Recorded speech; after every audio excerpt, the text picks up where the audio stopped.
बिस्मिल्लाहिर्रहमानिर्रहीम। एक बच्चे की मामा कहती है कि ये जो बच्चा है ना जी, ये नालायक बच्चों में फिरता रहता है, तो मैं बड़ी इससे परेशान हूँ। तो मैंने कहा कि इस बच्चे का टाइम टेबल बनाएं, टाइम टेबल को फॉलो करवाएं कि इस वक्त ये अपना पढ़ेगा, इस वक्त ये आपके पास गपशप करेगा। उसके शेड्यूल में ही वो निकाल दें कि वो उस नालायक बच्चे के पास जाएगा ही नहीं।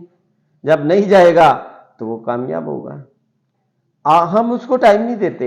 याद रखें, कामयाब लोगों की लाइफ में ना जी बड़ा पर्सनल उनका एक स्केड्यूल होता है, बड़ा एक शेड्यूल होता है। उन्होंने लिखा होता है इस वक्त मैंने नमाज पढ़नी है, खाना खाना है, एक्सरसाइज करनी है।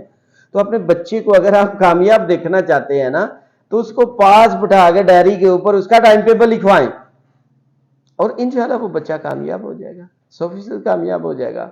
और नालायक बंदे के पास टाइम देना ही तो तबाही है।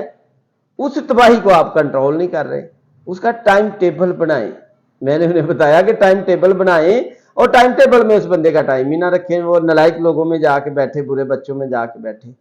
तो इंशाल्लाह जब वो नहीं बैठेगा, टाइम टेबल ही नहीं होगा उसमें, तो वो बच्चा कामयाब हो जाएगा। जब उन्होंने इस पर अमल किया तो वाकई उन्होंने एक टाइम टेबल बना दिया, तो वाकई जब उस पर अमल हुआ तो बच्चा जो है वो जो उसके पास टाइम ही नहीं जब बचा उनके पास जाने को, बैठने को, गपशप करने को, तो वो कामयाब हो गए।